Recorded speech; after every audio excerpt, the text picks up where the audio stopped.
Lokpal bill కోసం దేశవ్యాప్త ఉద్యమానికి సిద్ధమవుతున్న అన్నా హజారే ఇందులో దక్షిణాదిని కూడా పూర్తి స్థాయిలో భాగస్వామిని చేసేందుకు ప్రయత్నిస్తున్నారు.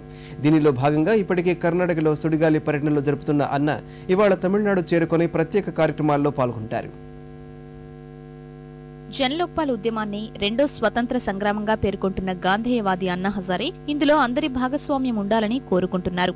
ఇప్పటి వరకు లోక్పాల్ ఉద్యమాన్ని ఉత్తరాదికే పరిమితం చేసి ఇతర ప్రాంతాల ప్రజల్ని ఆకర్షించిన హజారే ప్రస్తుతం స్వయంగా దేశవ్యాప్తంగా పర్యటిస్తున్నారు. ముఖ్యంగా తన ఉద్యమం ఉత్తరాదికే పరిమితమైందన్న విమర్శల్ని తిప్పికొట్టేలా దక్షిణాది రాష్ట్రాల్ని చుట్టేస్తున్నారు. రామ్లీలా దీక్షతో ఉద్యమాన్ని దేశవ్యాప్తంగా వాడవాడలకు తీసుకెళ్లడంలో విజయం సాధించిన హజారే ఇప్పుడు స్వయంగా అన్ని రాష్ట్రాలకు వెళ్లి ప్రజలకు నేరుగా తన సందేశం వినిపిస్తున్నారు. అవినీతి వ్యతిరేక ఉద్యమాన్ని రెండో స్వాతంత్ర సంగ్రామంగా పేర్కొంటున్న హజారే ఇందులో రాష్ట్రాలు ప్రాంతాలతో సంబంధం లేకుండా ప్రజలందరి భాగస్వామ్యం కావాలని కోరుకుంటున్నారు. ఇందులో భాగంగానే తొలుత దక్షిణాది ముఖద్వారం కర్ణాటక వెళ్లిన హజారే 2 రోజుల పాటు చురుగ్గా కార్యక్రమాల్లో పాల్గొన్నారు.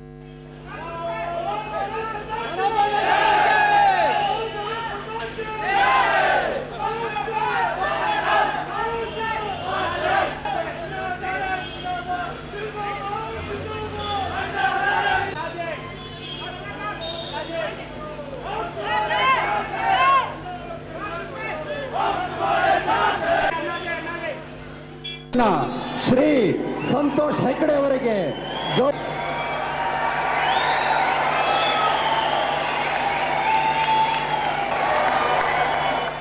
మీడియాతో ఉత్సాహంగా మాట్లాడుతూ తన వాణిని వినిపించారు. లోక్పాల్ బిల్లు ఆవశ్యకతను గుర్తు చేస్తూ పార్లమెంట్ సమావేశాలు ముగిసేలోగా కేంద్రంపై ఒత్తిడి పెంచేందుకు ప్రయత్నిస్తున్నారు.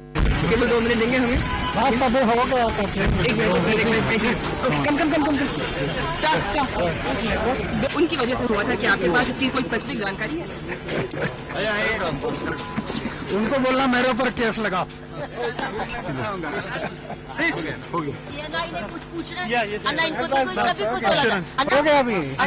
इनको सभी को चला जाता है, ये एनआई का ना सभी को जाता है।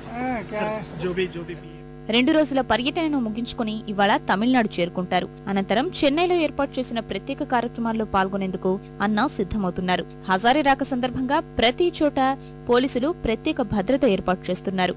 వందలాది పోలీసులు విమానాశ్రయాల్లో పహారా కాస్తున్నారు. అన్నాతో పాటు కిరణ్ బేడి, కేజ్రీవాల్ తో పాటు పలువురు సహచరులు కూడా దక్షిణాదిలో పర్యటిస్తూ ప్రజల్ని కలుసుకుంటున్నారు. ప్రసార మాధ్యమాలకు ఇంటర్వ్యూలిస్తూ ప్రజలకు దగ్గరయ్యేందుకు ప్రయత్నిస్తున్నారు.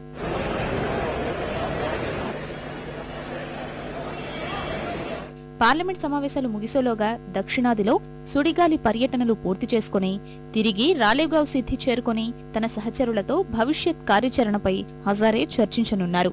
అప్పటికి పార్లమెంట్లో పటిష్ట లోక్పాల్ బిల్లు తీసుకురావడంలో కేంద్రం విఫలమైతే ఈ నెల 27న రామ్లీలా తరహాలో భారీ దీక్షకు గాంధేయవాది సిద్ధమవుతున్నారు. అనంతరం వచ్చే నెల 1 నుంచి జైల్ భరోకు హజారే పిలుపునిస్తున్నారు.